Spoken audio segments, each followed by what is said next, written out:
Test streaming. Test. Nous entendez-vous? Ceci est un test. Test de streaming.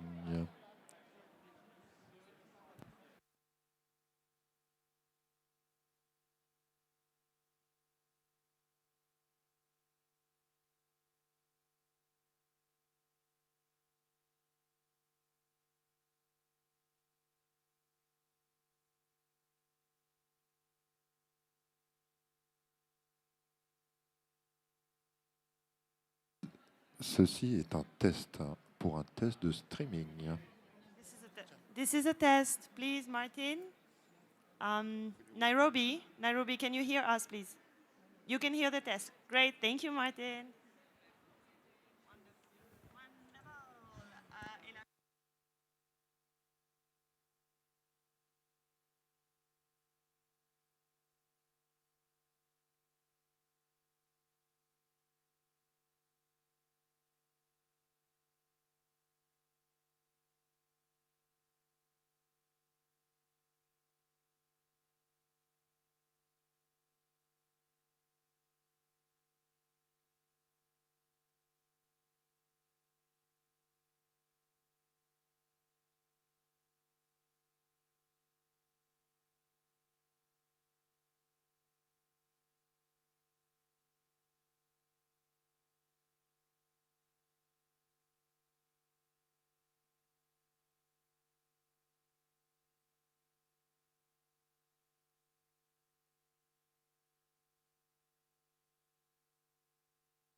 Ladies and gentlemen, we are starting.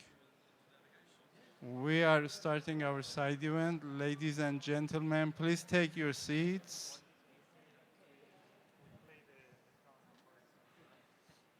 Come to the front row. Yeah. Anand didn't come? Huh?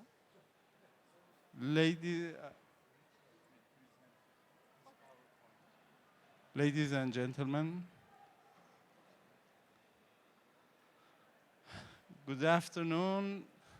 Hello to everybody. Welcome to our side event on Adaptation Futures, the World Adaptation Science Program. So this side event will basically include two main components. One is, again, an update on World Adaptation Science Program, Wasp, and Adaptation Future 2020 conference that will be held in New Delhi. First of all, my name is Amir Delju. I am Senior Scientific Coordinator in World Meteorological Organization and focal point to Wasp in WMO. Before giving the floor to our first speaker, let me give a very short background that where has Wasp come from and where does it sit. It is a component of the World Climate Program. World Climate Program was established by WMO in 1980 in 4 components. One component was on impact and response strategies. And WASP today is replacing that program to filling the gap on impact assessment and science that can contribute to adaptation. Other components of the World Climate Program are data and applications, World Climate Research Program that you are familiar with their climate modeling products and downscaling models like Cordex. And the third component is Global Climate Observing System, GCOS. So with this introduction, I'm pleased now to invite Ms. Kavya Michael from TERI to give us an introduction on her preparations for Adaptation Futures 2020. Then I will invite Dr. Anand. Yeah, Kavya, floor is with you.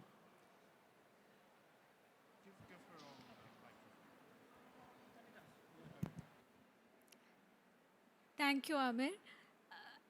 I'm really happy to be here today and talk about Adaptation Futures 2020. For those of you who do not have a context, Adaptation Futures 2020 is the world's largest event in the climate change adaptation landscape.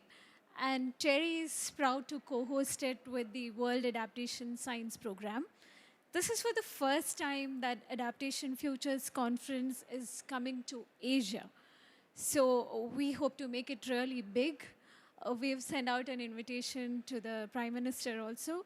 So the whole intention is to raise the political visibility of adaptation because we have all understood the importance of adaptation and the need to raise the profile of adaptation. So this conference is ideally supposed to be a platform. This is what we are really trying to bring the best of adaptation science and then to translate it into a language that is accessible to policymakers and practitioners. So we are really trying to think out of the box this time and going to, trying our level best to reach to the outliers of the society also. So the conference is organized around 4 days. The first day, or the day 0 basically, is the capacity building day. This day starts with an early career researchers and practitioners workshop, which is led by Johanna here and Eric Chu. So the whole intention of the workshop is to foster leadership in the adaptation landscape. And this includes a dialogue between not just researchers, but practitioners. Side by side, there are a number of master classes also that is planned, which all this focuses on capacity building. And the actual conference starts from 28th to 30th. The conference themes are up on the website. And the call for abstracts and session proposals is also open till December 17th.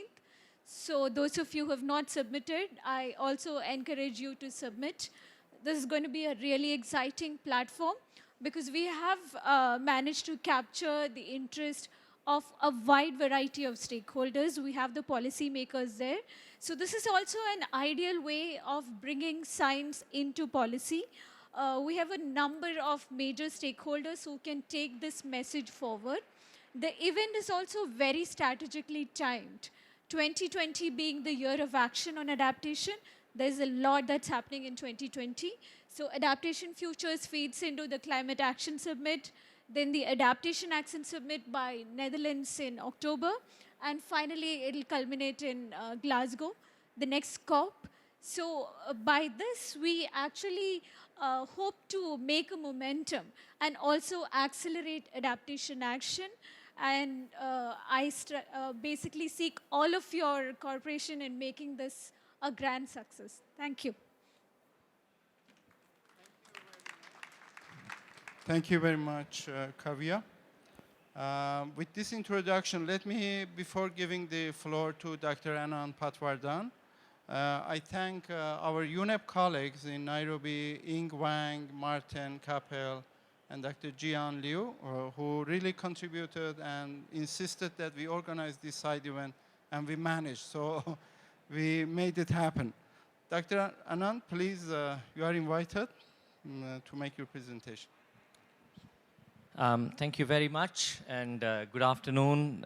Really happy to be here, and my thanks to IPCC and WMO for making this space available. They are actually the part of the co-sponsors of the World Adaptation Science Program, as was mentioned by Amir a little while back.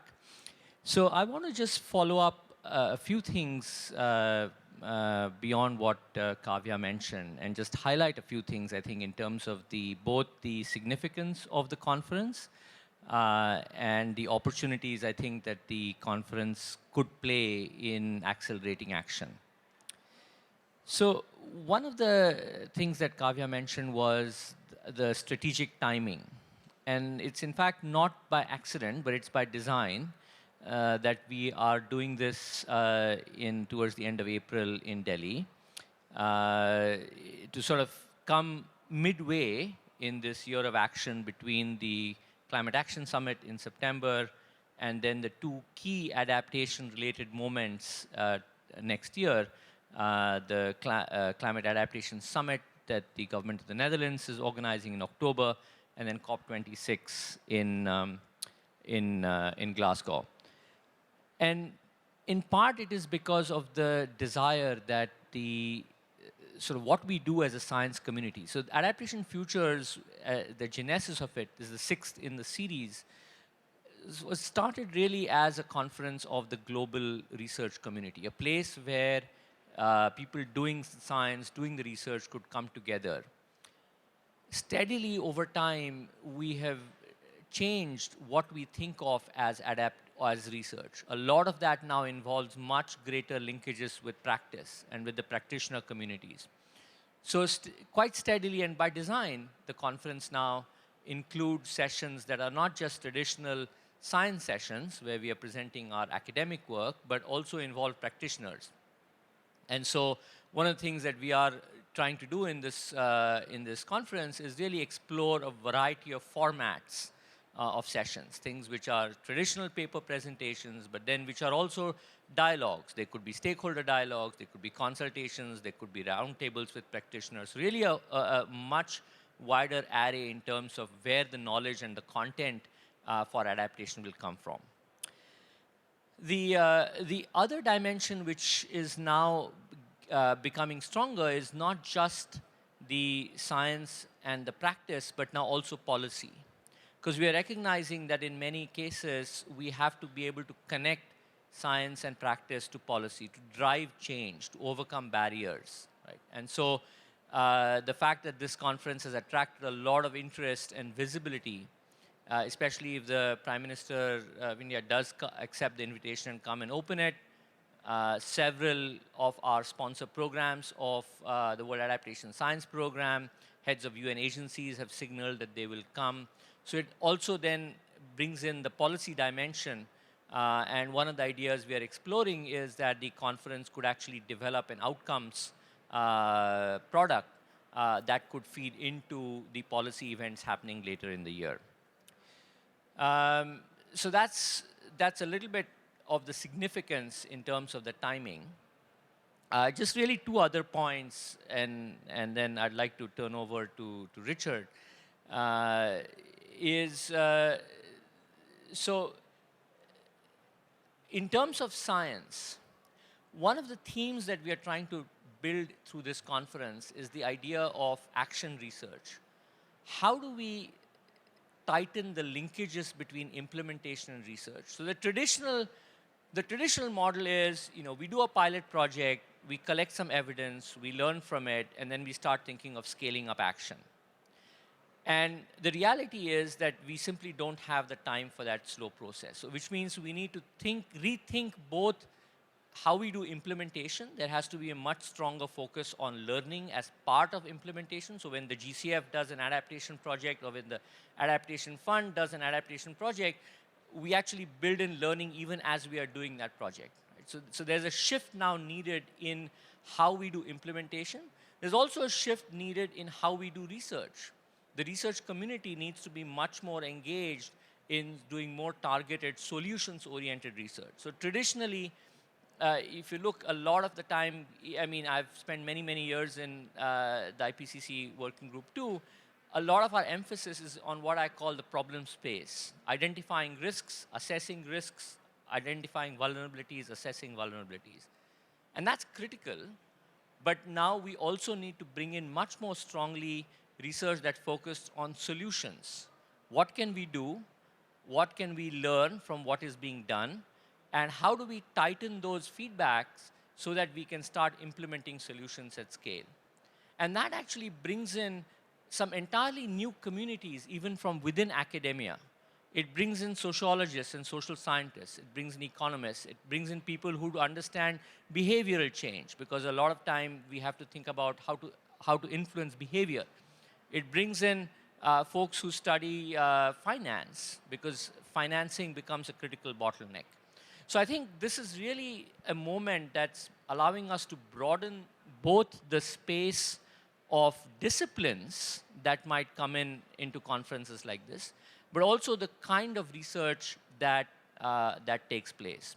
So one of the outcomes that we have had some very early conversations on from this conference is, can we send some strong messages to both the agencies that fund the research, like the NSFs of the world, the European Commissions of the world, who are thinking about what is the next set of research agendas that are going to come down in terms of knowledge generation, but also agencies like the GCF and the GEF and the Adaptation Fund and the bilaterals, who are investing in resilience and adaptation and who now need to bring in this notion of knowledge generation.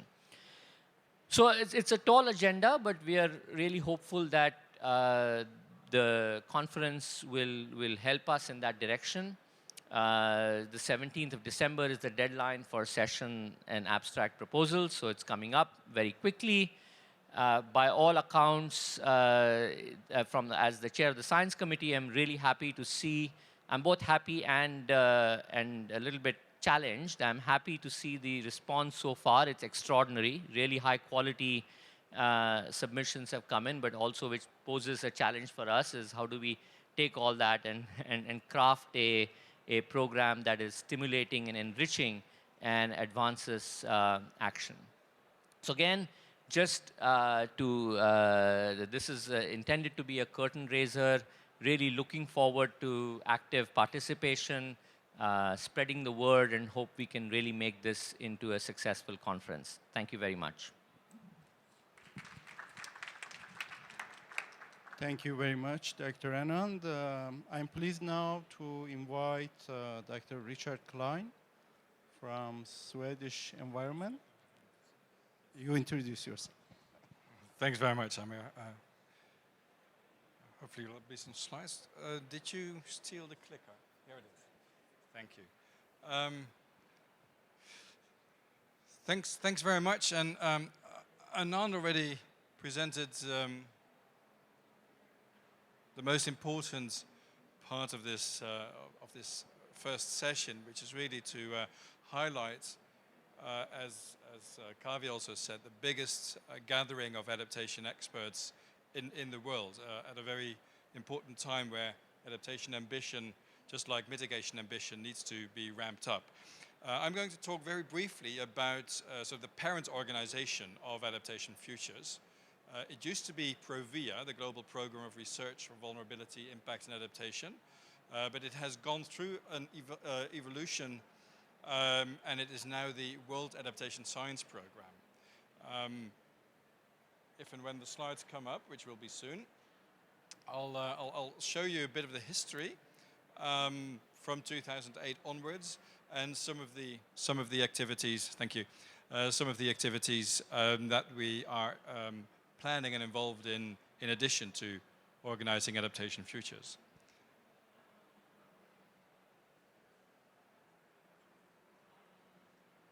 There seems to be a problem with the slides. Never mind. I'll just ad-lib this. The global program, PROVIA, the Global Program of Research on Vulnerability, Impact and Adaptation, was set up back in 2008 by the then outgoing co-chair of IPCC Working Group 2, Martin Parry.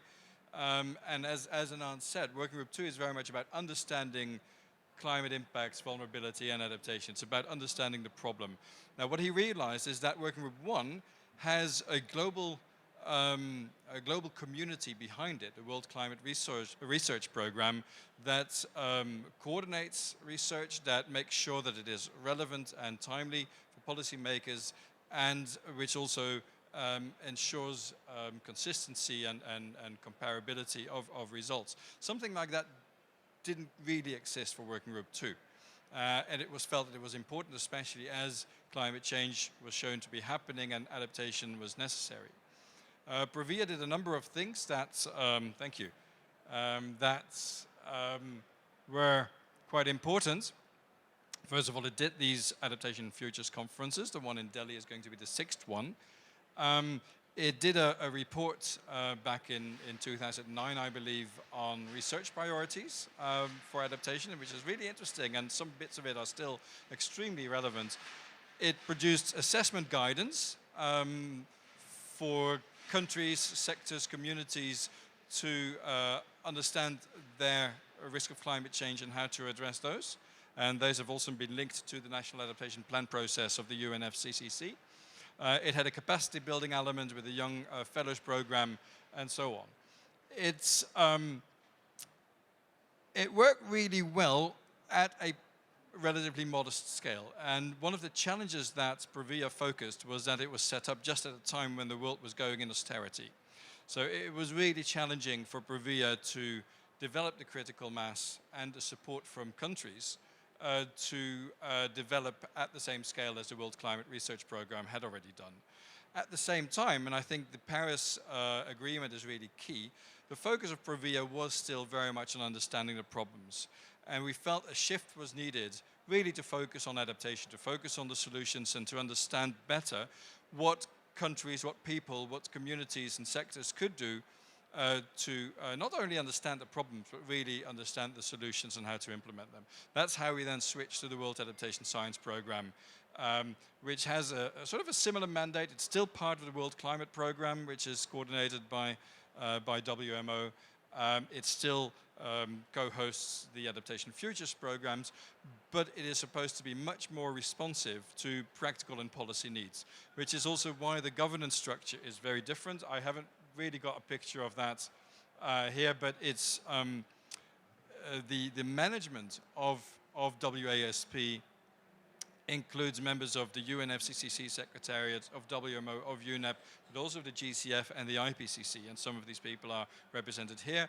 We have not only a science committee, again, some people on that committee are there, including Anand and Johanna and myself, but also a policy committee, really to make sure that whatever is going to be produced by WASP is not only academically of interest and relevant and feeding into the IPCC Working Group 2, but also really responding to the needs of parties represented here. There's a strategy sort of in the making, being finalized. The highlights, the impacts that strategy should have are listed here. Better provision of science-based data, better provision of lessons, guidance, and tools and experiences, improved monitoring, evaluation, learning, strengthened capacity, enhanced collaboration among stakeholders, increased resource mobilization, and enhanced communication and awareness. If you're interested in finding out more about the WASP strategy, feel free to contact us, and hopefully soon we'll be able to tell you more.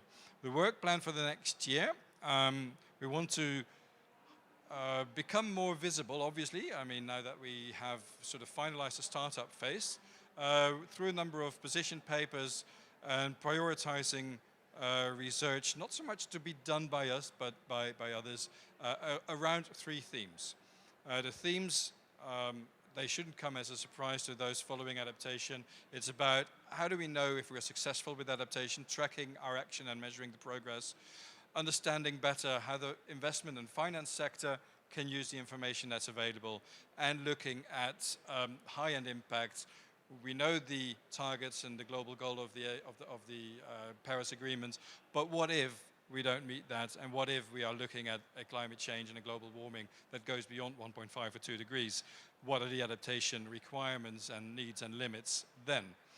There'll be position papers being prepared that will be available at Adaptation Futures in Delhi, and there'll be more information about the priorities then as well. Ananda's already talked about that. I'm not sure if these conference themes, you didn't highlight them. Is that still in flux? No, these are the ones that we agreed on, right?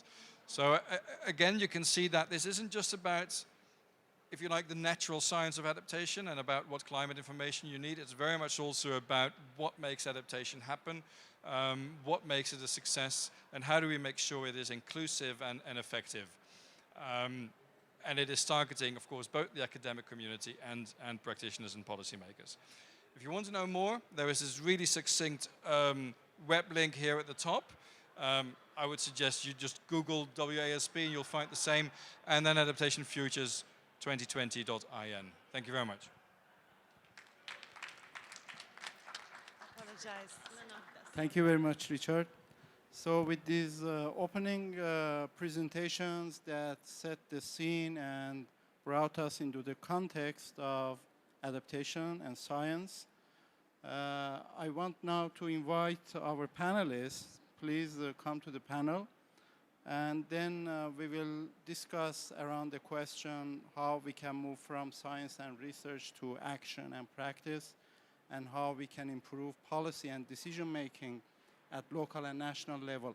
So I invite distinguished panelists, Madam Jessica Troney from UNEP,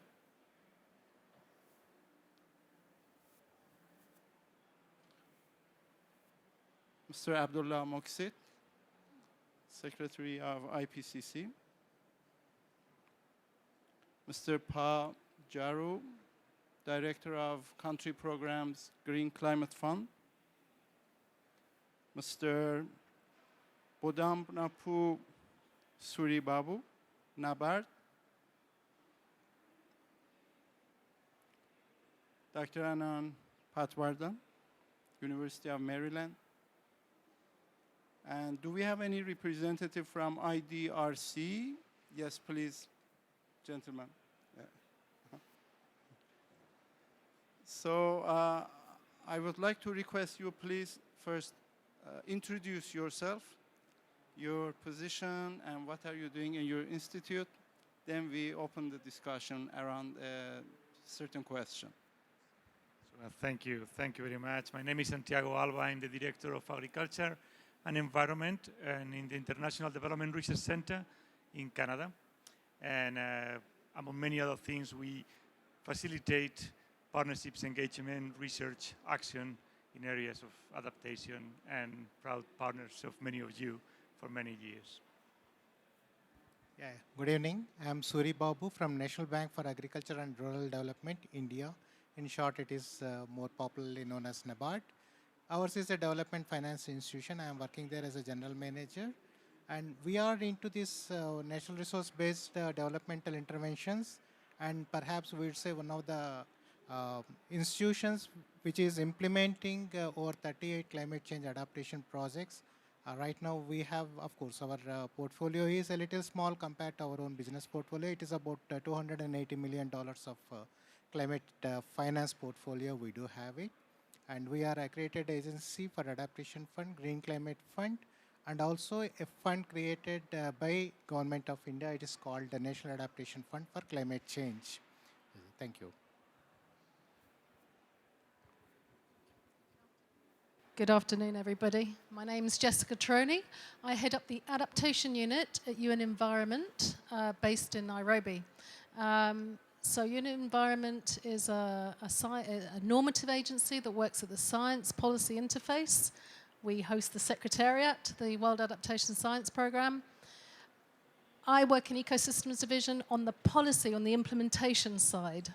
So I'm very much interested in this topic because from where I'm sitting, the science in many developing countries, and almost all these developed countries, if not all of them, is very, very weak indeed. And we don't find the science with which to design adaptation projects in a rigorous way. So I'm happy to speak about that a bit more. Thank you.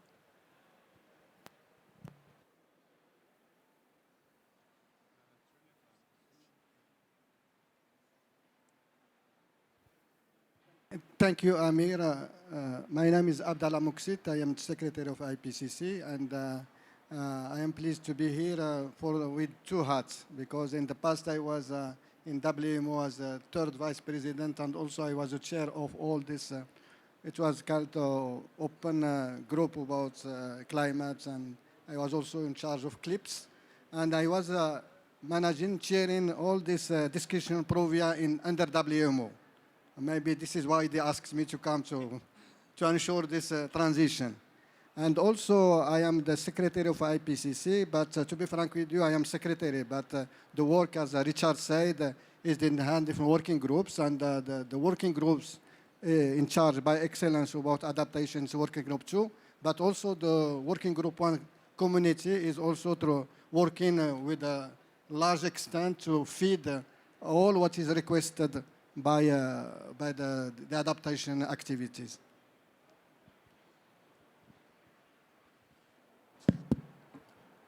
My name is Pausman Jaju, working with the Green Climate Fund, responsible for country programming. As you know, the Green Climate Fund supports projects in both adaptation and mitigation. And as Jessica indicated, we found very weak science basis for the projects that were coming. And as part of our efforts to strengthen the capacities of countries, we are working with WMO to strengthen not only the institutional capacities, but also the data, science data, and developing a platform through which countries can access up-to-date information that they could use, and we would further enhance their capacities in analyzing the data to be able to produce products that would be useful to the various stakeholders along the value chain. Thank you. Thank you. I've introduced myself, but just wanted to mention that I do have a day job other than the Adaptation Futures Conference Science Committee. I'm a professor at the University of Maryland. I've also been very closely involved, as has Richard, with the Global Commission on Adaptation and the report that the Commission just launched a couple of months back, which I think was hopefully an influential output. Thank you very much, distinguished panelists. So I would like now to open the discussion around the question of science, because all of you know that Paris Agreement says adaptation and mitigation should be based on the best available science. And we know that these specialized agencies, including IPCC and its working groups, are the powerhouse of science that generate knowledge and science for use. So the question is that how we can move from science and research to action and practice for adaptation to ensure that it really reaches to the very last mile and we see the results. And GCF is supporting from financial aspect other organizations through their thematic expertise and knowledge. So any panelists who volunteers to start the discussion? Jessica, please. Hello? Yeah. I just want to say from a practitioner's perspective, what we found in developing national adaptation planning projects in about, 10 countries now with a pipeline of 14, is that the evidence base is very, very weak. There is still a big confusion about what is risk, what is vulnerability, why it matters. And of course, risk is the core of the climate rationale. Without, and the hazard, the climate hazard. Without the climate hazard, there is no climate change conceptualization. But that is a very difficult concept to unpack. And so what you find in countries is that you have impacts that are projected based on extrapolations of the past. You have national level impact assessments without any local level risk assessments being done. And so you have a very general, fuzzy idea of what the problem is. And just to say, yesterday I was in a side event and I was absolutely staggered to hear that adaptation wasn't a problem for a country that is very near LDC status, that they had it covered with conservation agriculture. So this just points to me that there is a lack of awareness of the scale of the challenge, the scale of the risk, why risk as a concept matters. Now, the GCF is providing a really important push to improving the information, probably the only push that we have. And so UNEP, because we're at this science policy interface, we're taking this challenge very, very seriously, and we integrate these risk assessments into national adaptation planning projects. But I also want to say that they're important for designing adaptation projects. We've got 2 projects, one under implementation, one under design, that are producing really important research on adaptation. One is in the Gambia, where we are partnering with ICRAF to develop the baseline analysis. And there are some really interesting research findings coming out that I think the Wasp, sorry to say Wasp, but it's much easier to say WASP, the Wasp could catalyze and scale up to all sorts of countries. For example, saline intrusion coming up the River Gambia. It's leading to hippo concentrations, wildlife-human conflict, but it's also changing the composition of grasses around the banks. What does that mean? It means that your composition of herd structures and so on, they are now changing, they are now moving on, as well as a lot of herders coming across from Senegal into the Gambia, because the Gambia is a wetland area. So you can see how this confluence of dynamic factors is leading to potentially very serious events in the Gambia. This research would not have been possible without funding behind it. But up until now, where the GCF is pressing for us to have stronger climate rationales, now we have some funding to do it, though not very much. The other example that I want to give is in Jordan, where we're developing a project with GCF resources. Jordan is a very dry country, 100 millimeters of rain a year. A strong focus of the project is water, of course, in a very water-scarce area. And we're looking at ecosystem-based approaches. We're looking at reforestation. But there's all sorts of interesting hypotheses about trees and infiltration. Because trees also, as well as infiltrating water, they also emit water. They transpire water. So when you look at the balance, is it negative or is it positive? It will depend on a series of factors. The kind of root systems, the kind of canopy cover, the density, the soil, the rainfall intensity. And all of these things are question marks at the moment. So there is one argument to say, well, just reforest and hope for the best. But resources are scarce, and it's incumbent on us to do the best we can with the limited financing that we can. And this is where science can help.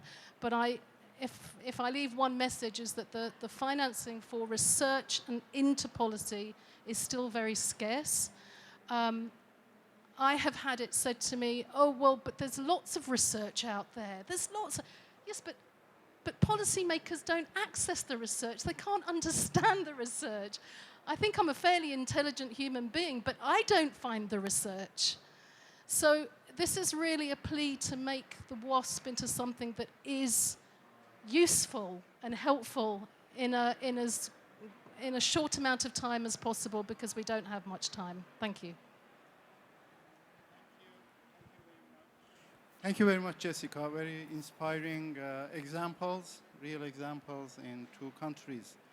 I would like to invite Abdullah to see, you mentioned 2 gaps. One is how to make science and knowledge available to policymakers, and the other was financing. That then I will invite Mr. Pa. But first I would like to give the floor to Mr. Abdullah Moksi to see how IPCC Working Group 2 is working on filling this gap to ensure that knowledge and science will reach the policymakers.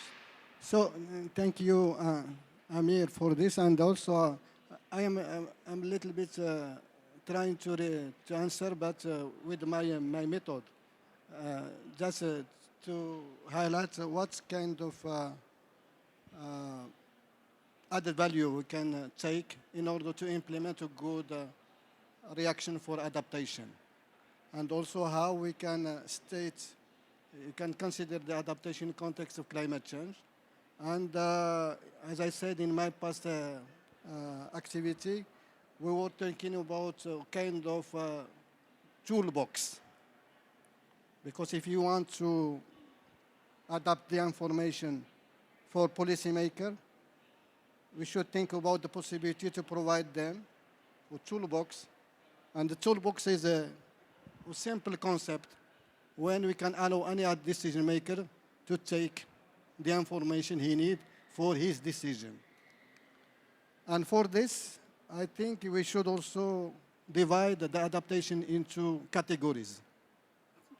The first one is what we can call reactive adaptation. And the second category is what is planified and planned adaptation. And this is because if I am prime minister or a stakeholder, really what I need is what kind of information, decision that can help me to prepare a plan, and to not only to prepare the plan, also to have all the tools to implement this plan. And this is something which is crucial. And yes, coming back to your question, already in toolbox, we can have the deliverable coming from our working groups from IPCC. The first one is working group 2.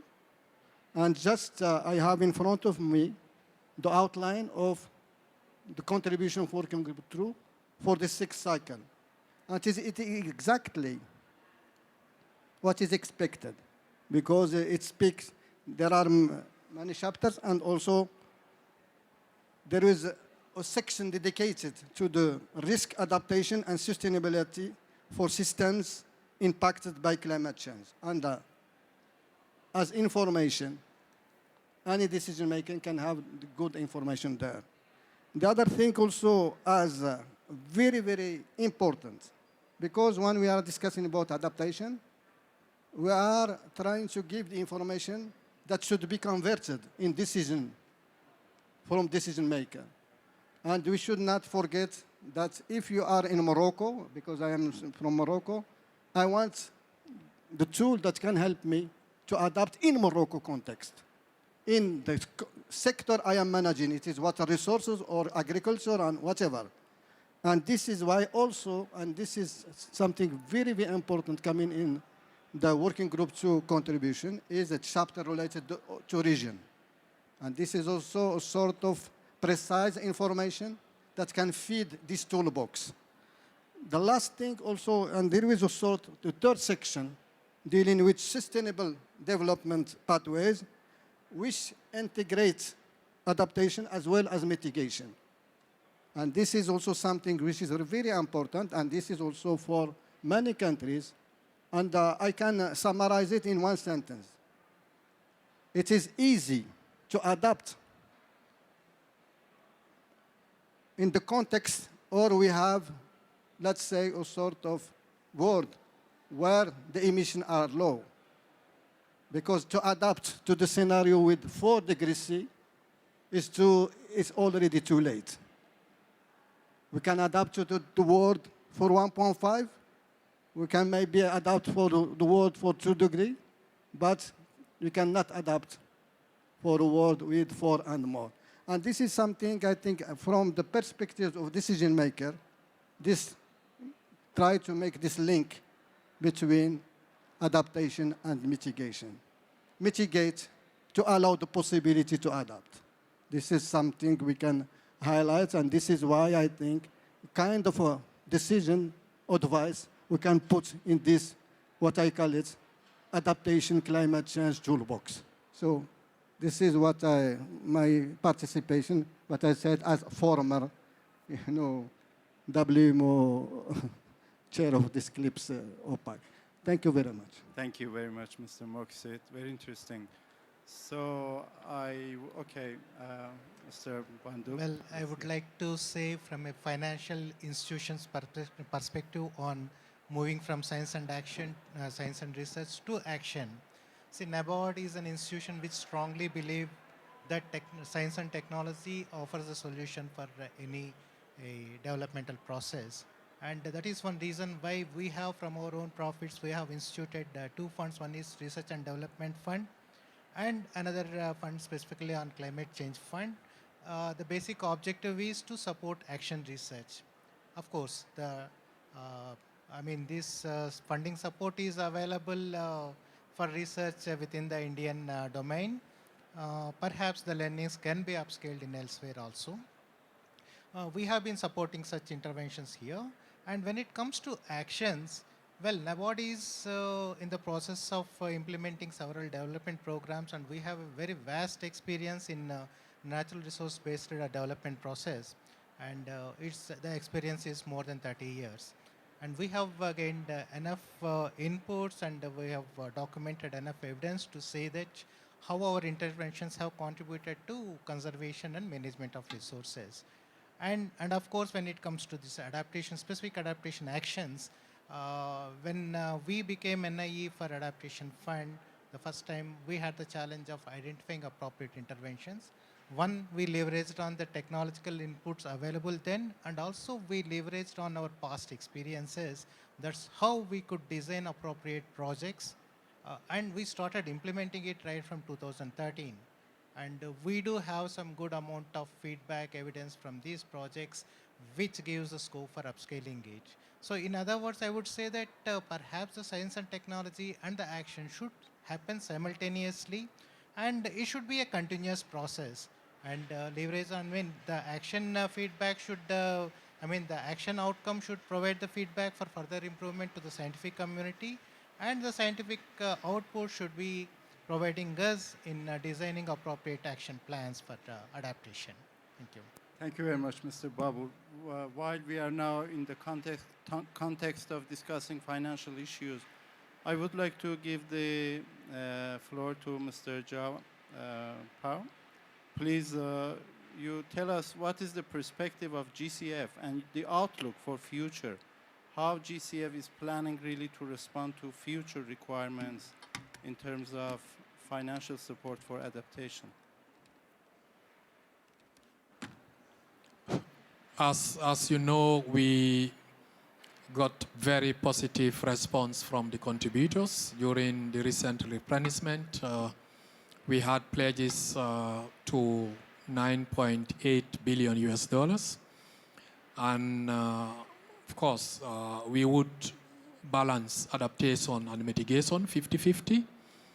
In terms of the planning, what we are thinking is to increase the number of funding proposals up to 60 to 70 per annum. Currently, during the initial resource mobilization during the last 5 years, on average, we were committing 1.1 billion US dollars per annum. And moving forward, we are planned to commit 2.2 billion US dollars per annum. That is a lot of resources. In terms of capacity building through our readiness resources, currently we have over $200 million dollars for readiness resources. The board, during the last board meeting, the board approved a 4-year budget where we were allocated 480 million US dollars just for readiness capacity building, enabling the environment, and strengthen institutional and policy frameworks at national level. So this is a big game changer. And in terms of project preparatory facility, where you have data gaps, you want to do feasibility studies, again, that is also going to be increased from 40 million to 100 million during the next 4 years. So we are ready to support countries to develop transformative projects. And we cannot have transformative, innovative projects without basic science and basic useful information. So the scientific part of it is very important. We need to also ensure that from the projects that we are implementing now, we share the knowledge, because that is also very important. Based on the experience that Jessica and others would have, we need to share this knowledge so that also others learn from this. We would strengthen through climate information and early warning projects, also strengthen the infrastructure that would be collecting and capturing data on climate information, because that is also very useful, and support the analysis of the data and the interpretation of the data for decision making. Thank you. Thank you very much. This is a good sign that we see GCF is also supporting science for the favor of adaptation. It's a good progress. May I invite IDRC representative, please? You have the floor. I give you the microphone. Thank you. And I think it's one thing we cannot be naive, because we know that evidence doesn't per se move policy. If not, we will not here today, because 20 years ago we already knew about climate change and we will all have probably good diets. I think it's a component of influencing and informing policy. We are talking about, and in IDRC has been clear, research for impact. And one of the elements is, how do we define that impact? Because in different places, the scale of that impact is going to be different, it's going to be adopted in a different way, it's going to mean different things. We have recently published a book on scaling up research, and what we have identified, one of the critical elements, is that the sooner that we bring together all the actors, the communities, the policymakers, the private sector companies, and the researchers together, the more able we are to have a long impact and actually to scale it up. If not, it tends to be too late. Policymakers are not interested, private sector are not jumping on it, communities don't know how to adapt it. And I think that's a key element on how we move and where we want to move, and how discussions like adaptation futures are so interesting for IDRC, is because we find new ways of partnerships. We bring new people together, and we have to more and more bring together non-traditional suspects to the discussions that we have in a different fora. I think that's a key element. From IDRC, that has been a key element of the work that we have been doing with many of you about engaging in dialogue with non-traditional partners. And that's going to be critical if we want to go to the level of adaptation that we need. We need to bring the ones that are not convinced that adaptation is needed, the ones that don't know how to do adaptation. And we have seen this across the sectors. So I think the other key element is that we cannot be complacent. There's a lot to do, and there's no time to do it. So we cannot just be waiting to finalize what we have in our plans. We need to start integrating that research for action as soon as possible. Thank you very much. Having heard about these comments, initiatives, and gaps, I would like to ask Anand, while you are at COP and you are going from one meeting to another, walking in the corridors, coming across many people, what do you collect to add to Adaptation Future that is a really first-hand kind of information that conference can share with participants? Thank you so much. So just a couple of things I think I want to actually pick up from the last speaker on this idea of research for impact. And a few things that have struck me both in the work of the Commission and at the COP is the first is there's sort of three questions that come to mind. There's a why, what, and how. There's a why question, and I think that requires us to sort of take this outside the adaptation or even the climate community. There is a much larger community out there. There's a development community. There's the private sector. There are people for whom this is not their main thing, but we have to make them understand that resilience and adaptation is critical. So there's new communities, in a sense, for which we have to craft messages and ideas beyond, say, even in the government, beyond the environment ministries to the line ministries, to planning, to finance, to agriculture, to infrastructure, to urban development. Right? So you kind of, and I think that to me is an interesting question of how we can use adaptation futures or other processes to make that connection. But having made that connection, then we have to be much more clearer about the what and the how. Okay, so what do I do about it? I see this is important.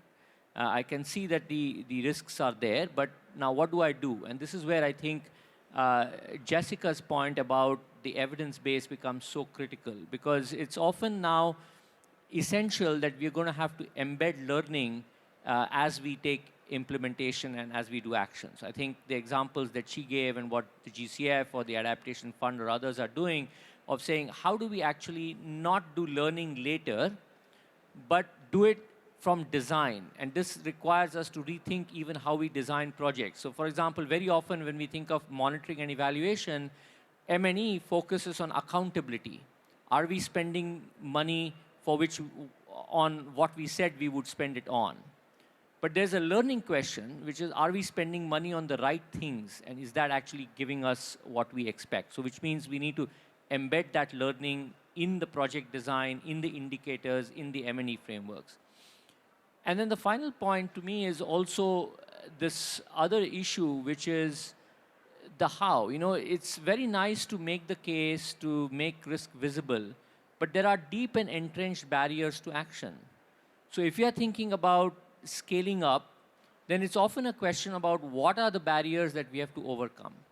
And that means we have to maybe, in many instances, one of the reasons why adaptation is challenging is we are confronting core development issues which have not been addressed, issues of power, of equity. And so one of the themes in Adaptation Futures is around justice and around equity, because those are often, and the sort of the political economy which presents an obstacle to action, right? So those are then getting us into much more of some of the core development issues that challenges that persist and remain as barriers to action. So that to me is, I think, sort of what we are getting, at least what I'm getting, and I'm hoping we can then take both into Adaptation Futures, but then also into the WASP as it moves towards more this solution-oriented action research. Thank you very much. Fortunately, thanks to our panelists, we are quite on time. And I would like now open the floor for questions by participants. Any ideas, any remarks? Yeah. Caroline, Director of GCAS, Global Climate Observing System. Thank you. I was waiting actually for my clue, and this is observations. So what role do observations play in the adaptation scheme? I've seen the logo of the New Delhi, it had been on the other slide, of the New Delhi conference with this wonderful tree, which is the tree of science and recognition, and you had roots there, and the roots are, in my view, the observations. So how do you deal with that, A, in the conference, and B, in your daily life, trying to adapt to a changing climate? Thank you, Caroline. Any panelists would like to respond?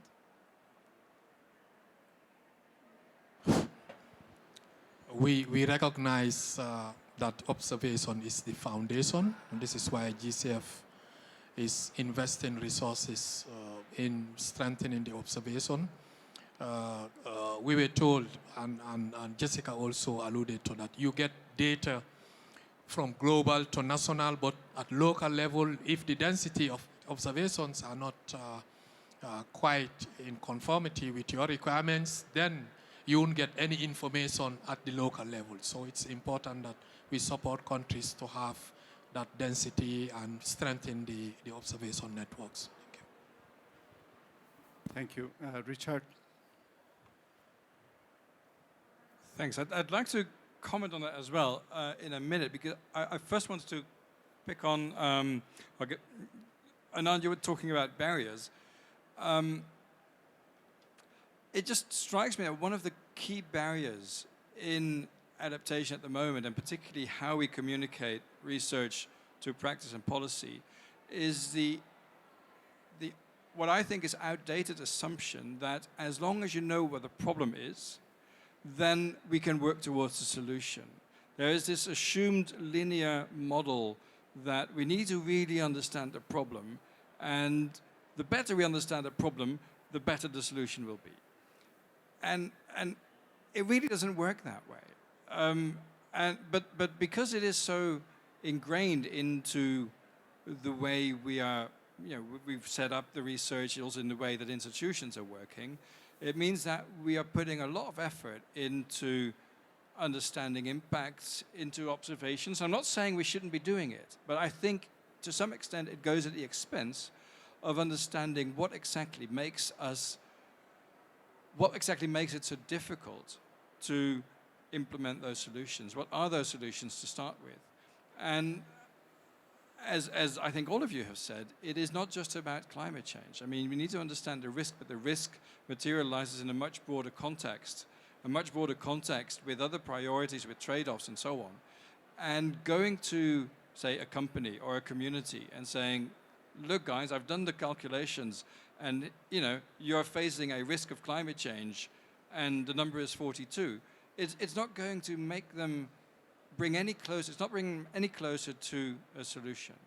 And I'm a little bit, I guess where I'm getting to, and this is also for Adaptation Futures and for WASP as a whole, is what kind of research do we then actually need to support? We need to continue understanding the risk. We need to continue doing observations, not only observations of climate, but also observations of the social and economic system.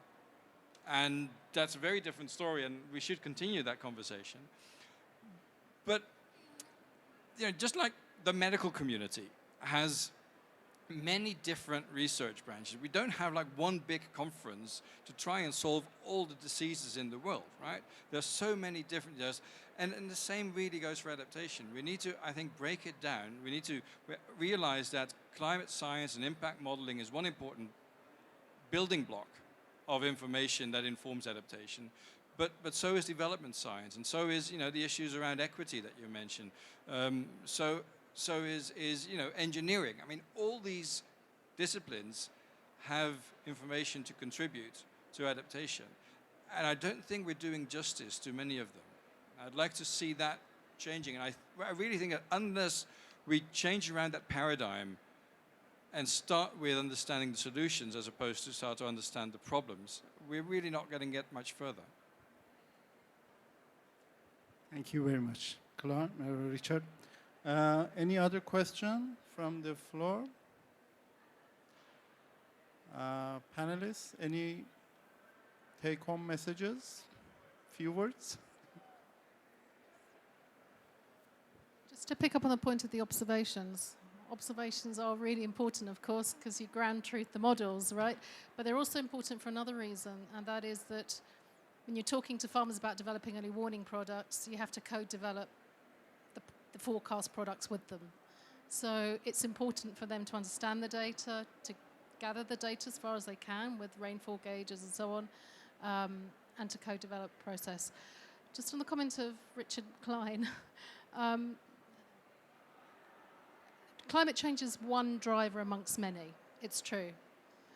But as the climate signal gets stronger, it's going to be a more important driver. And we can already see the impacts at a 1 degree temperature increase globally. So what's it going to be when we're at 2 degrees?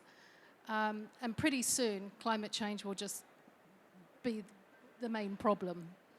And it does matter, because when we're spending millions of dollars on restoration and planting trees, you better be sure that the trees are going to survive. It does matter. It it does matter where you prioritize where you plant. It does matter that you've got pastoralism as a traditional adaptation strategy in Africa. Questionable now, because there are so many pastoralists and so many livestock looking for water. It does matter. You have to understand the problem, because it's also about targeting policy frameworks. Your regional frameworks, if you look at the West African regional framework on transboundary movement of people and livestock, it basically says free movement of people and livestock. How feasible is that when you're under conditions of drought? So it does matter. You have to understand the problem, and I do have to refute what you say, because otherwise we just end up with a development project, and that's not what we're after with climate change money. Thank you. Thank you, Jessica. No more questions and comments? Please, Anand. Just maybe one final thought on the observations. So I think, we do need to observe the physical system. We also need to observe the socio-economic system, because that is where responses are happening. So, I mean, to me, one of the things, if you look long-term, would be great to see come out is the equivalent of AG costs, but where we are actually understanding and observing responses and outcomes at the level that allows us to see what is the effect on people and on communities and societies. So something similar, but what is it that we are observing is we are observing socioeconomic processes and outcomes just as we are observing the physical system. Thank you very much, Anand. So please give a round of applause to our speakers and panelists, and we conclude our meeting. Thank you.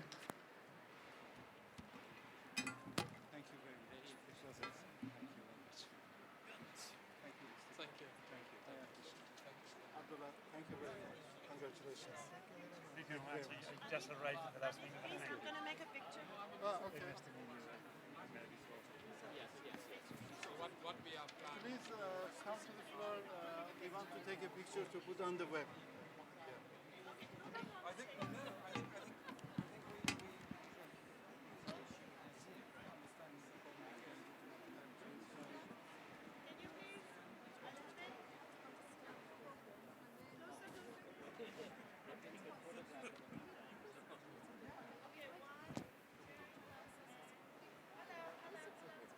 Please.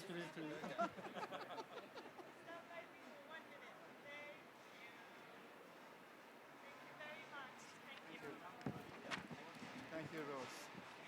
You can send to the Wasp group. I did it already. Wow, okay.